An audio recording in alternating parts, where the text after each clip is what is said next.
Thanks for having me down here. I think we actually had this scheduled pre-COVID, and then COVID hit, and I'm so glad to be back into some in-person events, so this is nice to be down here. And it was so green down here. We're still very brown up north. Just a little bit of history about the Illinois Bobcat Foundation and how I got involved in it. In full disclosure, I actually work in healthcare. I work in population health, so I work with people and data around things like chronic care, vaccines like pneumococcal and flu, community things. But I heard about this and I was in graduate school at the time. I thought at some point I'd move from healthcare to conservation, and it really hasn't happened. So I stay very involved, actively volunteering with the two organizations, the Mississippi and the Illinois Bobcat Foundation. But it really started as a social media presence. I heard that they were going to start hunting bobcats again after 40 years. They've been on the endangered species list up until the 70s, put on the threatened species list, and then they were eventually removed from that as well. And when I heard they're going to start hunting them again, I'm like, what? So I had some concerns about that, as well as a lot of other people in the state. In 2017, and because of that social media presence, right, I was one of those people, and if there's any hunters here, I apologize, I am totally one of those people that applies for a permit to get to not use, because there's a limited number of permits, and there's, even though I get my habitat stamp every year, I donate to the conservation fund, there's no way for me as a non-hunter to be a representative, if you will, to the IDNR. And this is the only way that I feel like I can have an impact, because right now we've tried several different,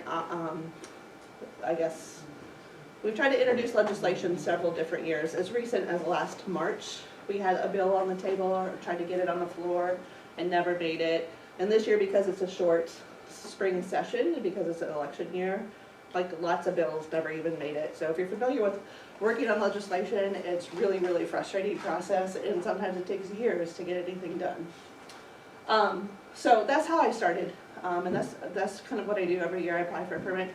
I've never received one, ever. So in the 6 seasons I've applied for a permit, never gotten one. I need to talk louder? Yes. Okay. I'm going to move up just a little bit, because that might be helpful too. In 2017, and because of all this media attention, I had a gentleman from Lake Forest, and this is why we are established in Lake Forest. He was an accountant. He works at the Wildlife Discovery Center as caretaker for a bobcat there. He reached out to me and said, "Do you want to join forces?" I'm like, "Well, what does that mean?" Because I don't know what that means. And a complete stranger like contacts you on Facebook, and normally I probably would just ignore it, but he said, "You can come meet the bobcat," and that's kind of what got me there. So he, like I said, he's an accountant, so he helped establish the organization as a 501c3. The first thing we did was raise funds for Dr. Jakes, who is the professor at Western Illinois, who's doing research now in West Central and has really moved into the central region of the state to do research. We launched our website. We supported more research funding to him in 2018. And in the corner, it's hard to see, but that is a bobcat kitten. So first time Who Haven, which is located in Durand, Illinois, ever had a bobcat show up. It actually came from Joe Davies County. It was transported to our county by the IDNR. We do a lot of education now, and basically what we've really been doing since 2019 is the education and the advocacy. Dr. Jakes got a grant, I think, a couple years ago, a substantial grant, close to $400,000, I think. So our little nominal donations to his research really don't even match what he's getting from U.S. Fish and Wildlife now. So, but in the very beginning, he did not have enough collars, so we really worked with him to get him the collars that he needed. So like Joanne said, I'm going to talk about a lot of bobcat facts. I'm going to go over some of the Illinois legislation and history, go through some of that Western Illinois research. I have not been involved in the Western Illinois research since he got his grant. So, and he's not been like as transparent in putting stuff out on his website, because he does have a website where he was putting reports out regularly, so you can see the data. You can't see it anymore, so I don't know what's going on with bobcat research right now. And then I'll talk about what's next. This is the range map for bobcats, and you can see the green in the Midwest region was pretty much where they were wiped out during the 1800s due to overhunting. Of course, at that time, fur was still a big trade.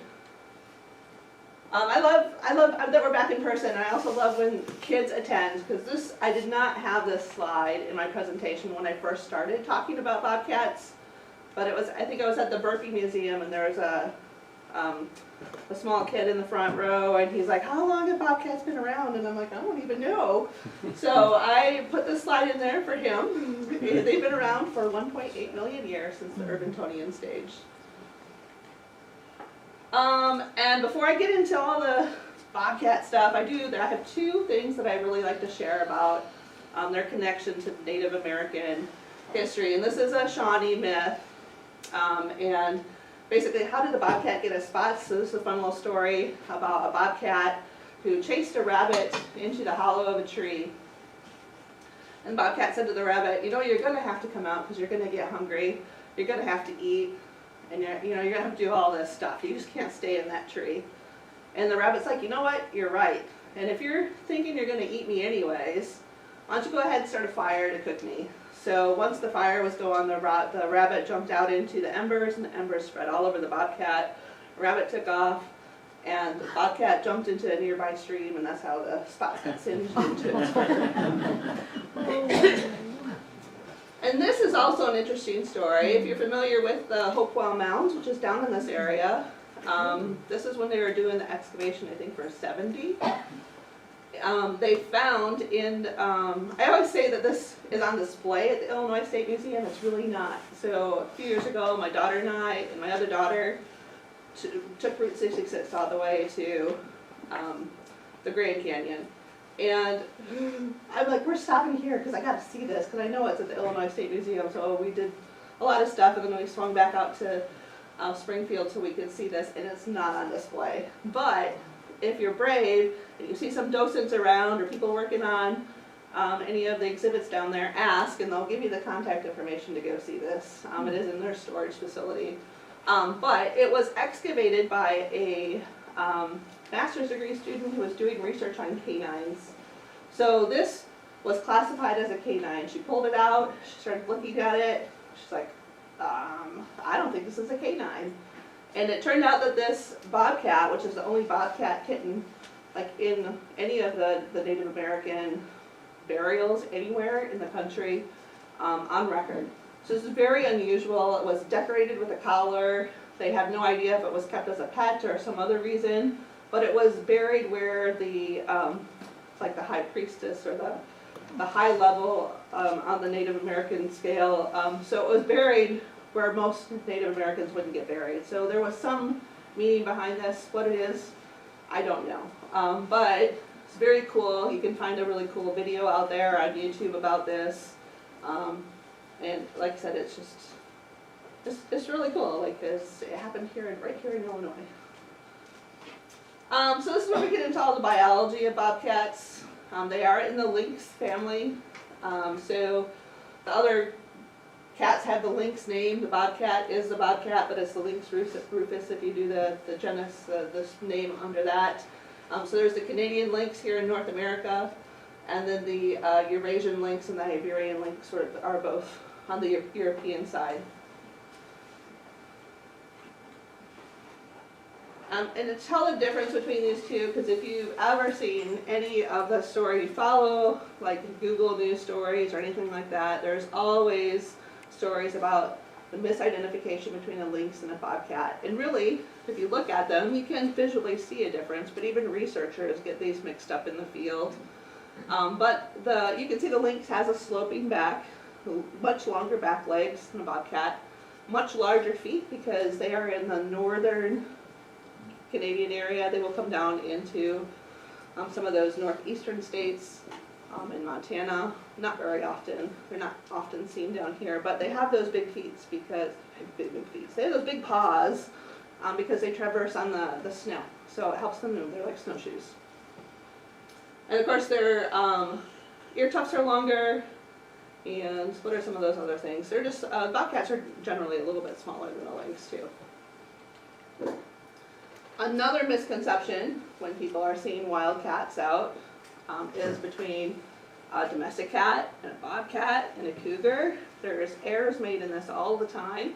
And one of the things I like to tell people is, like, if you think you saw one, go to the location that you saw it in and put something visually the size of the cat that you think you saw. Because that's how you're going to know visually when you look at that space that, yep, that was a cougar, or yep, that could have been a bobcat, or no, that was a domestic cat. And I have some examples of this. But bobcats are known, of course, because of their bobtail. They're about 3 feet in length and 2 feet high. So their body length is actually the length of a cougar tail. So that's another way that you can kind of judge the size of them. And they're not as big as you think. And weight-wise, the couple times I've been out with the researchers, the female that I was present when they were collaring her, she was only 14 pounds. So very, very small. She looked more like a domestic cat than a bobcat. You can find stories about this too. Hunters misidentify them, researchers misidentify them. And this was one where was a youth hunter, was sure he saw a cougar. Thankfully didn't shoot at it if it was a cougar, because cougars are protected in most states, as you might know.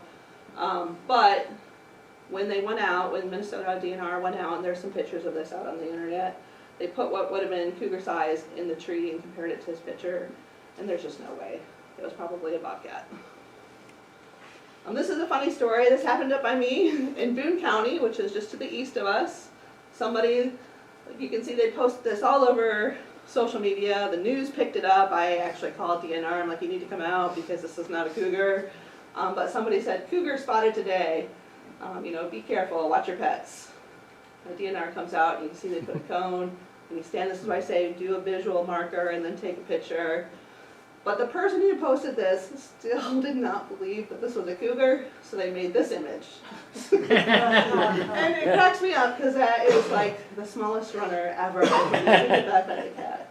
So it is hard to convince people what they see when they think they see something.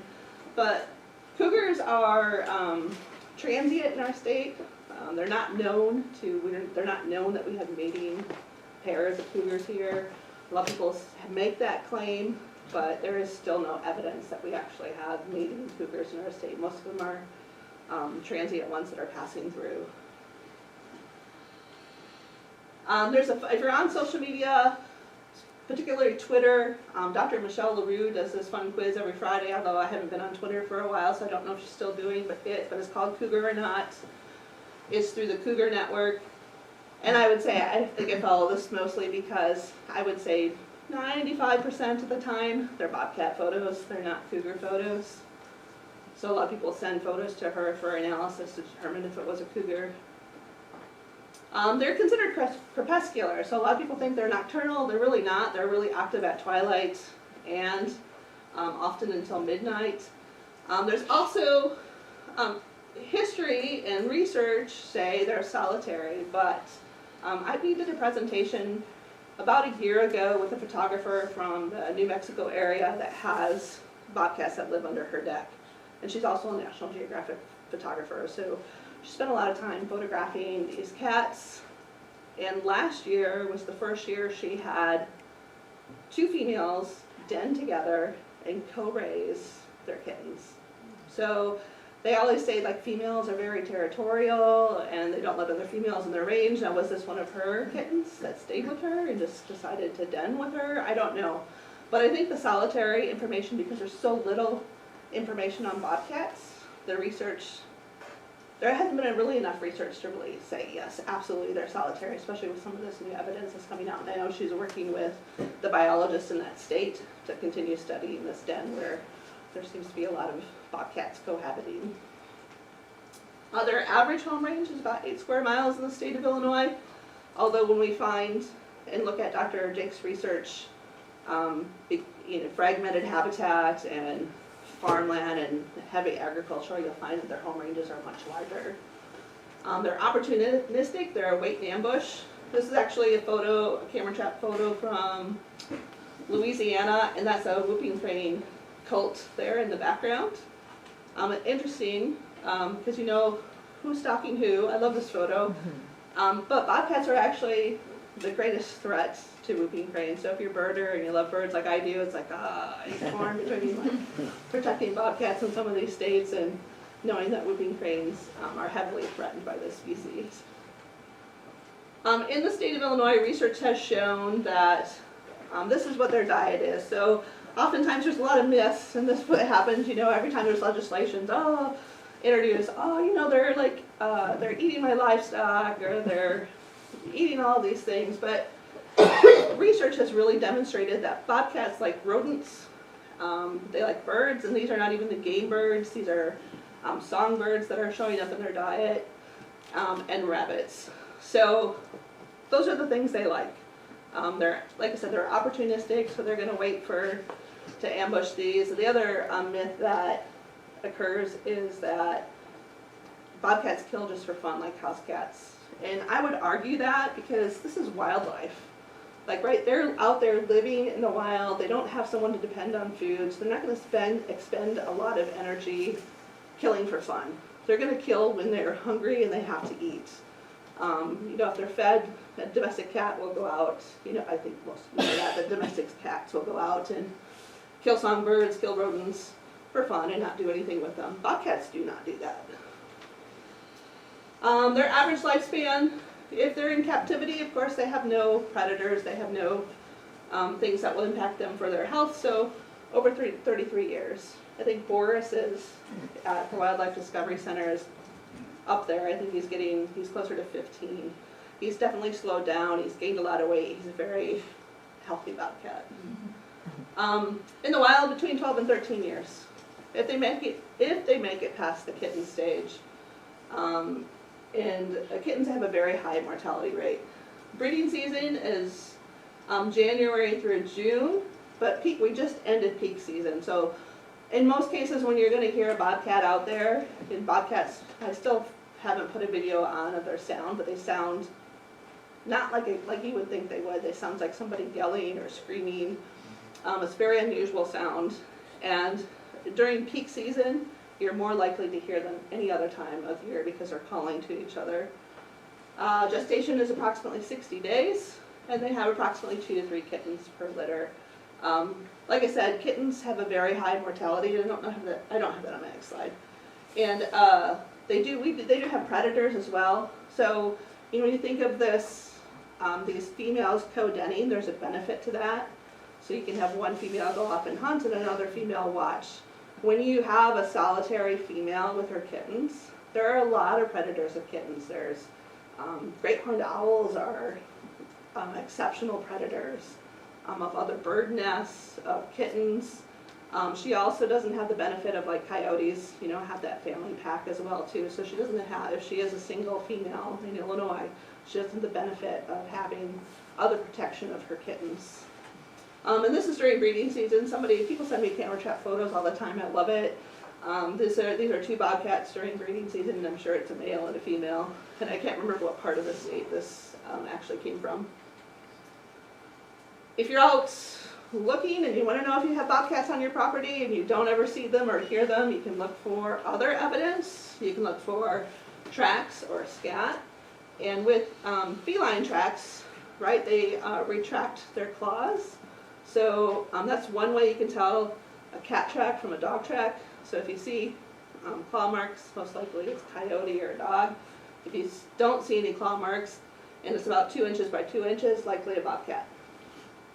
Bobcats can be smaller than that too. Average size in the wild are 2 to 2 inches. But like I said, that one that we collared, that was 14 pounds, she was tiny.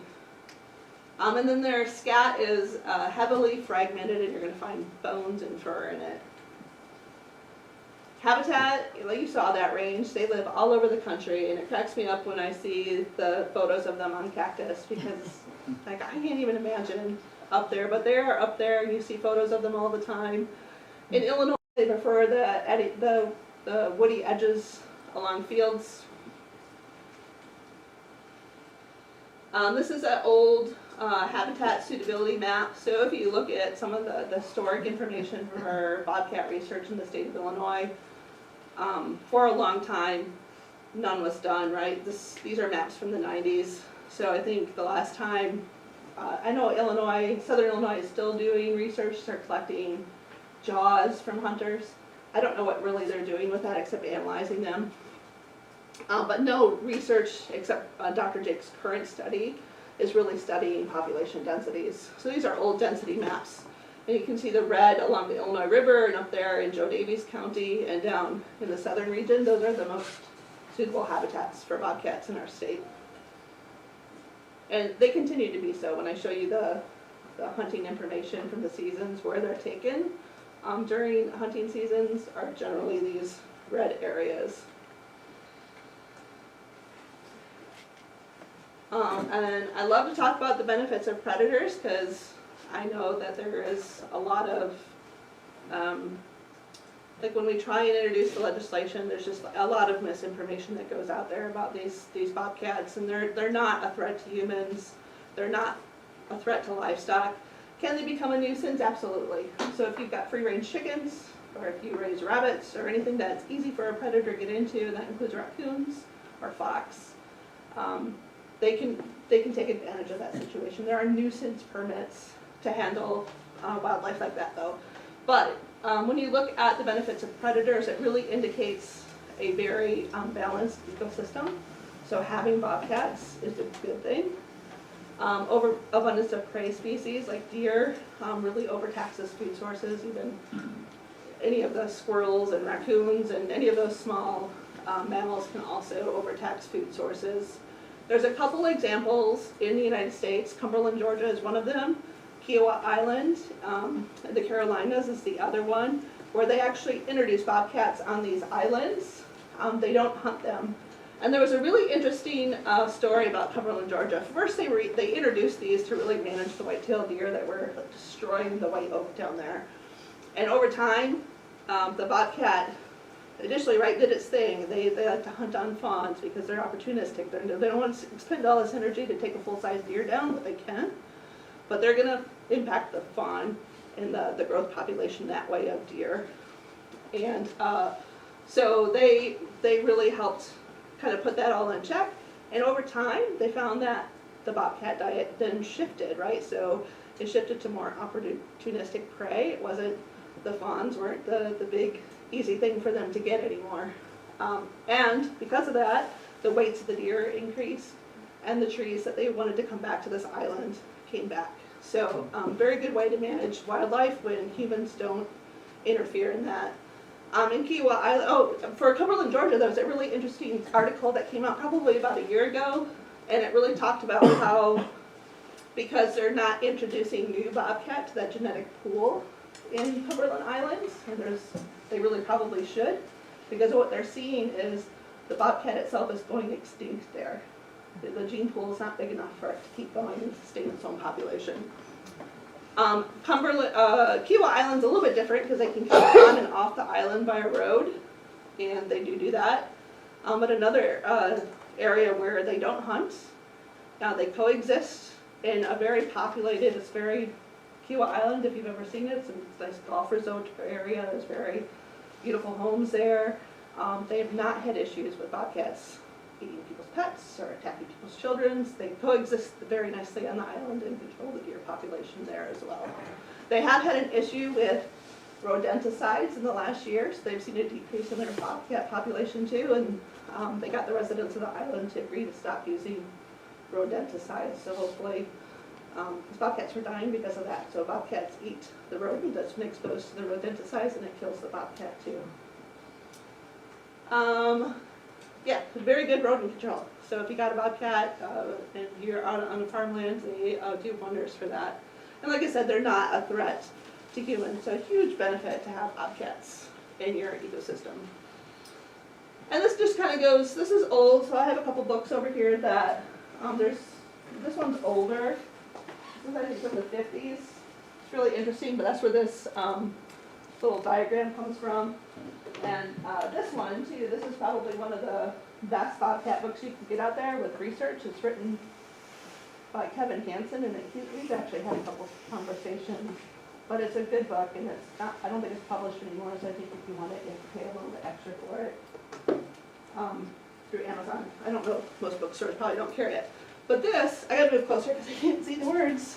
So this kind of goes through, right, their survival. I talked about how kittens have a high mortality rate. So there is, when you look at natural causes and human causes, there are predators, there's starvation, there's old age, there's cannibalism, there's predators by other predators. People think sometimes that coyotes and bobcats can kind of coexist, but they do their best to avoid each other, and coyotes will take advantage of kittens from the den. What else is on here? Fighting with other bobcats, fighting over territory is just like any other kind of wildlife out there that wants the territory for its own. It might have to go through a natural battle to get it. And then general accidents. And then you have the human-related causes, which is hunting, trapping, poison. Incidental trapping is a big issue with this particular species. Car collisions are also a big issue. If you have overpopulated areas, California used to have a lot of issues with car collisions, and in that area they have actually put in a couple of wildlife crossings. I don't know if you've seen some of those wildlife crossings they've installed out there. The wildlife are absolutely using them. It's actually pretty cool. So a little bit about the Illinois history and legislation. Like I said, they were almost eradicated in the early 1900s, late 1800s. This species was definitely hunted as a commerce. People were selling those pelts. Bobcat pelts and otter pelts are actually two of the top still pelts on the market. So they bring in the highest dollar. Not like it used to, because the fur industry isn't what it used to. And most of our bobcats actually get exported to China. I want to say that it takes almost 40 bobcat to make one of those fur coats that you see. So it's a lot, because they really want that, right, that white underbelly, that beautiful part of them that has the white in the spots and it's the thickest. They were protected as a species from 1977 to 1999 in the state of Illinois. Their current estimated population, and this is still current on the DNR website, is between 3,000 and 5,000. And that's an important number to remember when we start getting into the data. A bill that, and this is when I got involved in 2014, there was a bill that was introduced. Before Governor Quinn left office, he did veto that bill and said bobcats are a valuable part of Illinois' ecosystem. They should be protected. We all have a responsibility to protect and maintain Illinois wildlife, and allowing people to hunt bobcats violates that responsibility. In 2015, I think it was within 14 days, Bronner had that bill back out on the floor. And if you kind of look, I don't know, like I said, if you are involved in legislation or politics, it's very twisted, right? So the person who introduced this bill in 2014 was Wayne Rosenthal. Wayne Rosenthal was appointed head of IDNR by Governor Bronner. So you can see, you know where that's going, right? Like bobcat hunting was going to happen at that point. So the first season in over 40 years opened the fall of 2016. There was 500 permits available. Over 6,500 people applied for those permits, right? That's more people applied for permits to kill bobcats than bobcats existed in the state of Illinois. That's kind of scary when you think about it. Like that many people wanted. I mean, I was one of those ones that applied to get a permit not to use. There was quite a few people that did that. But when IDNR really examined those applications, it was like 0.01% of us people that applied to get one not to use actually got one. So insignificant in the grand scheme of things. These permits actually go to hunters, not people like me. The permit cost is only $5. Pelts in Illinois can go between 40 and 50 bucks. It really depends on what the market is. Second season opened the fall of 2017, and that's when they prohibited counties. That was when legislation was introduced to stop this from happening again, and they agreed to prohibit it in certain counties, and those counties are listed at the bottom.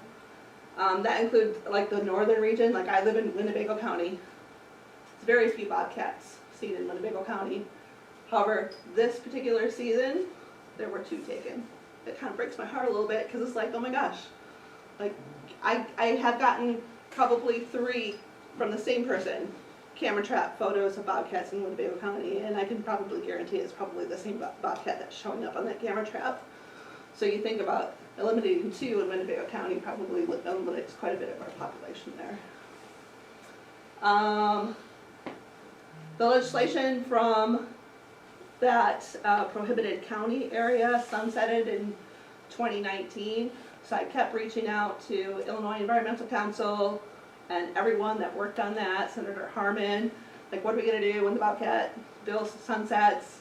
And it wasn't on the radar. So, and like I said, if a bill isn't introduced in a certain session and it doesn't get out up to the floor, it never gets voted on. So this bill unfortunately sunset and nothing happened until we tried to do something last year. And we're not asking, right, at this point, the bobcat season exists. Like you just can't completely ban it now. It's probably not gonna happen. But you can do some restrictions to it, and that's what we're asking the IDNR to do, is to look at these areas again, look at your data, and start doing some more restrictions to help conserve the species in our state.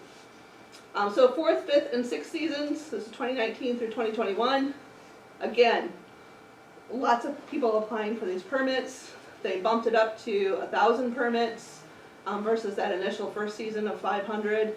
And they expanded back the geographical region. So the only place that you can't hunt bobcats are in those gray zones on the map. This graph I actually stole. This is from the IDNR website. The IDNR has gotten a lot more transparent in their data over the years. The first 3 years I think I had to submit a FOIA request to get any of the data information. You can get this on their website now, which is nice. But you can kind of see the trend of people that apply for permits.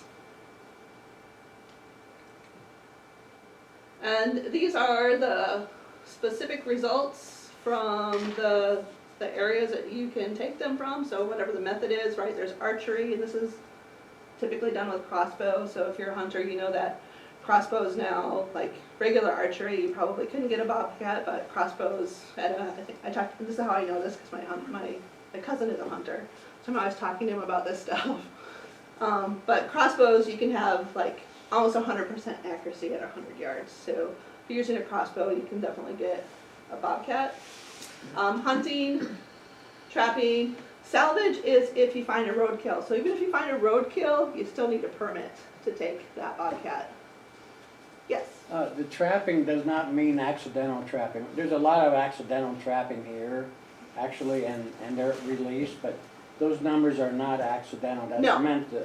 These are ones that are like harvested. dead. Yeah, these are harvested. Yeah. Yeah, there's a lot of incidental traps with bobcats. And if you use cage traps, that's the best way to release them. If you're using footholds, even if you use the soft footholds, you can still get a damaged paw, which can get infected, which could expire the bobcat. That actually happened to one of Dr. Jakes' bobcats. So if you look kind of at the trend, right, aside from that first season where there was only 500 permits, last year was the 2020 season was the highest ever. This last 2021 season was the lowest ever, aside from that first season, which had 500 less permits. So if you actually had a trend line, the trend line would be going down. And that's it over time again, so you can see each of those areas.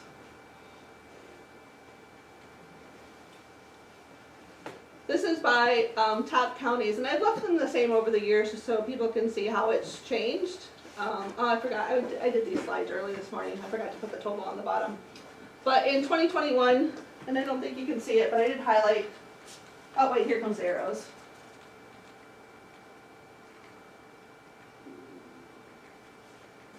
Let me go back.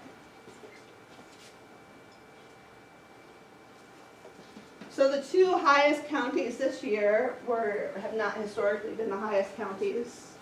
But Macoupin was last year, Macoupin was again this year with 15, and then Jefferson, and does it have a pointer on it? Yes. way at the top. Okay. So this is Macoupin County, and this is Jefferson County down here. So still right in the southern part of the state, which is the suitable habitat for bobcat, where you're gonna see a lot more bobcat than my area up here in Winnebago County. But two were still taken from my county. And then just to the west of us, Joe Davies actually really has a nice population. I didn't look to see what their numbers were this year. But in Ogle County, which is also right next to us, right down here, there was 4 taken, which is historic for Ogle County too, to have 4 taken. This is the fun stuff. This is the IU research, the Western Illinois research. He started this in 2015 as a camera study, wanted to get collars, and that's kind of where we jumped in. It's Christopher, his last name is pronounced Jakes. He, like I said, I have not reached out to him in a while, but when we were donating, he was very transparent, very open, and would answer a lot of emails. And I know he used to for a lot of other people. I don't know if he's still doing that, but you can certainly try and reach out to him to see if you want to get some additional bobcat information. I honestly just haven't had time to do it. There was 2 graduate students. We did not work with Tim. We actually worked with Ed Davis, who's pictured right there on the left. And Ed and I have, during his tenure there, his 2 years of study there, had a lot of conversations about their research down there. They had specific objectives. Dr. Jake's his initial method was no studies on densities in the Midwest had ever been conducted that way. So he did this spatial capture, recapture data, fancy way to say how he had his camera traps set up and how he took his images, and I'll show you the layout. But he compared those rates over his study area, and he used that to estimate the home range of those west central bobcats and the relationships in the camera trap world. So he uses cage traps, and I shouldn't say he really depends on landowners. So they have a IDNR, if you get that manual they release every year, they often have something in there about if you're a landowner and you want to work with Dr. Jakes, they actually pay, and I'm not sure how much they pay anymore, to put a trap out and notify them when you have a bobcat, and they'll come out and collar it. They do use the soft foothold traps too. They bait traps and carcasses with visual and olfactory attractants. These are cats, so they're just like a regular cat. So there's a lot of feathers hanging. When I helped set up camera traps, it was actually a CD, right? So when those spin, I have a picture of it, when those spin, it catches the light and brings those cats right in. This is his research area. Like I said, it has expanded. It was those 4 original counties, Fulton, Hancock, McDonald, and Schuyler, and he has since expanded to Buell, Marshall, Peoria, Putnam, Caswell, and Woodford. So he's covering quite a bit of counties. I don't know if he's gotten, I did see his ad for graduate students, so I think he might actually have 2 now. But that's a lot of area. I felt bad for Ed because they were half VHF collars, half GPS collars. GPS is really easy. You sit down at a computer, you can track the cats. With VHF, I actually sat in the truck with him all day, and we drove around pinging them, and we only picked up 2. So when you have 30 cats collared and you're trying to catch them and they have the VHF collars, it's a long day. So that's the CD I'm talking about. At the time when I was going out, they had 220 cameras. I would imagine they've probably, if not tripled that by now with all the counties they have. They're set up during a certain period of time to go off 24 hours a day, 7 days a week, over 60-day intervals to capture and recapture bobcats. They're about 14 inches off the ground. We went out in February and did this because what they found, the best time is that 60 days between February and before the habitat starts to grow up, because in the spring and summer, all the brush and everything grew up in front of their cameras and they couldn't read them. Approximately 14 inches off the ground though, and like I said, there's that CD. So that CD sits between 2 camera traps, and I think I have another picture of it, yep. So one camera faces the inside, is on one side, and then one camera is over here, faces the inside, and they're about, I would say that's about, again, 14 feet apart, and you can see that CD hanging up there in the center. So the reason they do that, so they can re-identify bobcats if they're not collared or tagged, the bobcat passes through that path, they can get a nice shot of their legs. So the leg bars on bobcats are individual to the species. So you can identify a bobcat by their leg bars. So if they get good pictures of them passing through, it's another method of them to identify the cat. For 2015 to 2018, they had over 1 million images off their cameras, which is pretty incredible. But for 1 million images, only 1,800 were actual bobcats. A lot of pictures to go through, and it's just a single graduate student going through. So we actually helped a little bit with some of these. And right, so you set them up and hope they pass through, and they're cats, so they're curious, and they'll come right up to the camera too. So we'll do here. Because this was the first bobcat on the first camera card that I found. So I went through 1,400 images before I found one bobcat, and that was the only image.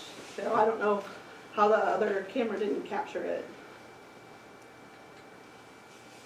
This is an example. That's my cousin right there with Ed.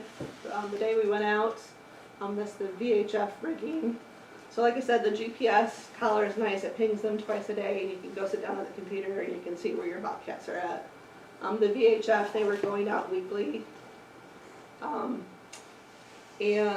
one of the other things, the VHF ones, right, have a little antenna on it, and they were finding that the male cats would chew those off. So typically male cats get the GPS collars because they chew off the little antennas. And if the cat is underweight, the GPS collar is also bigger and bulkier and heavier because it's got the battery in it. So if the cat's under 15 pounds, it will have to get the little antenna collar. This is their mortalities. So they've had roadkill 2 weeks after trapping. So this is the one that had the soft foothold trap.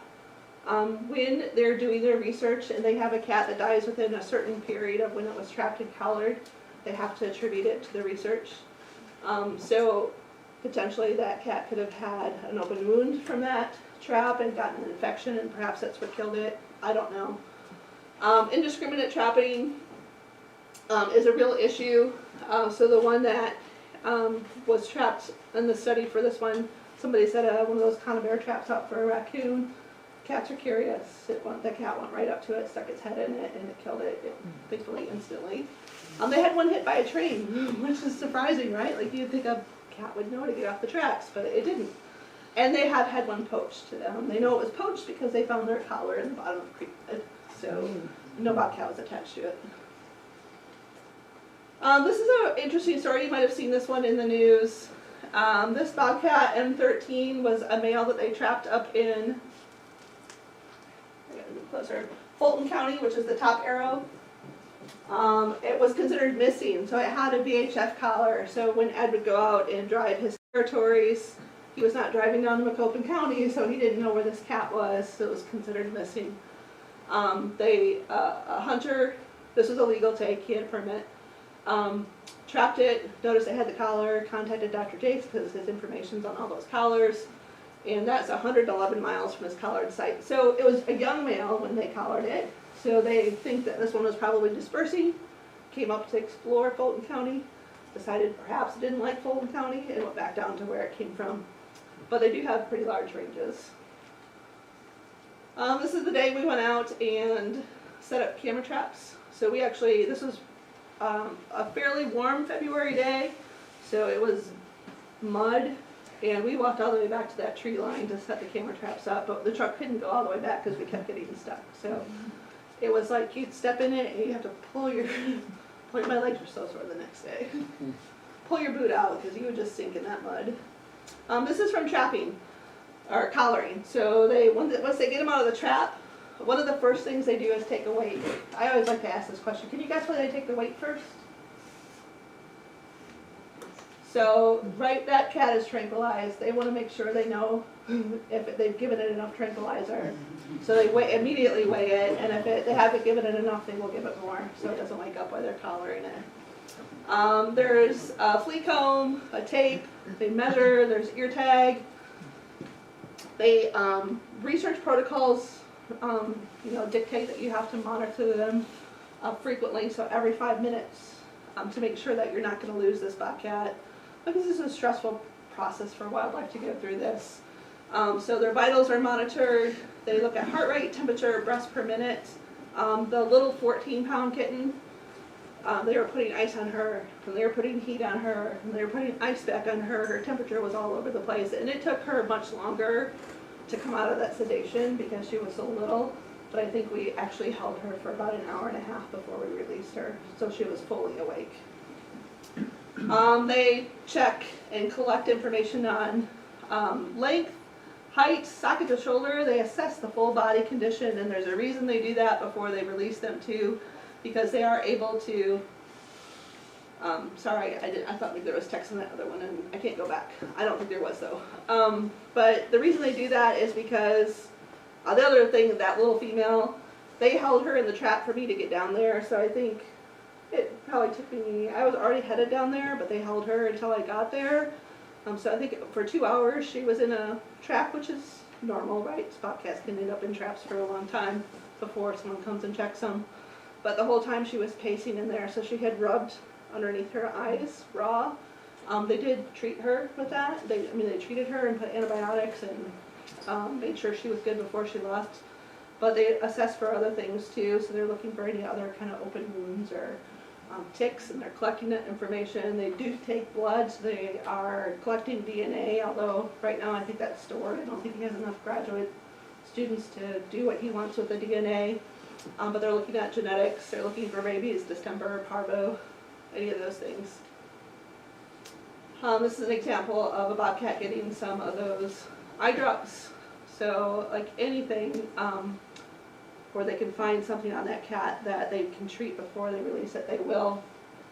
They will do wound compressions too, but they never release a bobcat with any kind of bandages or anything on it because you just can't. You don't know if they're going to fall off or cause more problems.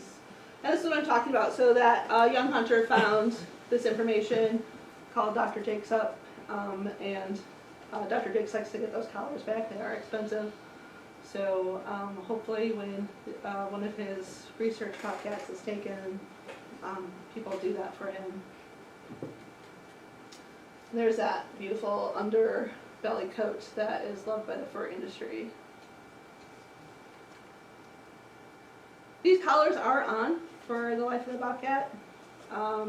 They don't fall off. There are collars, wildlife collars, that will release and fall off. In fact, the Kiowa Island study actually uses those, but when I talked to that researcher, because I thought, well, maybe we should get these kind of collars for Dr. James, he's like, we're actually switching back to these because they've had so many problems with the ones that release and fall off. So they can grow into it, so if it's a smaller cat, they don't put it on as tight, but there's always a measurement that they do to make sure that it is not too tight on the cat. There's a 1 hour holding process after just to make sure they're awake, but like I said, they held that little female for about an hour and a half.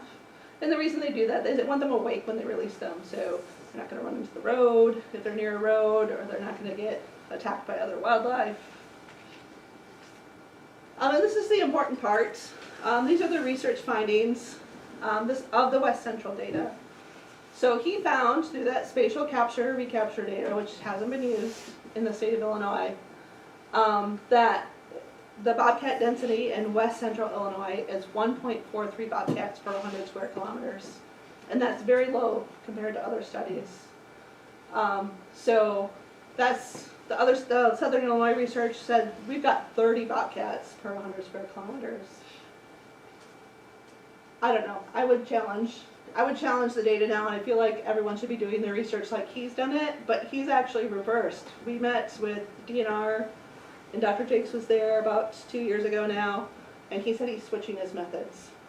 I don't know why, because the accuracy rate of his research methods are better than what Southern Illinois has used. I'm guessing it was pressure from the DNR, but I can't answer that question. Because that is low, right? It kind of begs the question, should we be hunting bobcats if it's really 1.43 per 100 square kilometers versus the 30 that they thought it was? And we found that the range of the bobcats in his area, because of that heavily fragmented habitat and heavy agriculture, is 115 square miles versus 8. So they're using a lot of range. This is only published research, but it is available out there. You can find it on his website. So what's next? We'll continue to do advocacy work. As soon as we know that legislation will be back on the floor, it probably won't happen until next year. We'll like do outreach, so if you're on our email list or if you follow us on social media, we definitely post about this information. We'll continue to do education like this. I love to come out and do programs. We always do these for free. Rehabilitation, we contributed to that one at New Haven. I would love to get more involved with rehab of bobcats in the state, and we need somewhere to facilitate the money that we're getting, so maybe contributing to rehabilitation would be an opportunity for us as well. And these are all citations. One of them is comes from Kevin Hansen's book, and the other are just references to some of those statistics I have given you on the slides. I love this quote. This is from Kevin Hansen's book. Whatever the future holds for Lynx rufus, it is important to be left in the hands. It is too important to be left in the hands of businessmen, politicians, or wildlife managers. An informed, caring, and engaged public is critical to the conservation of bobcats and all wildlife. So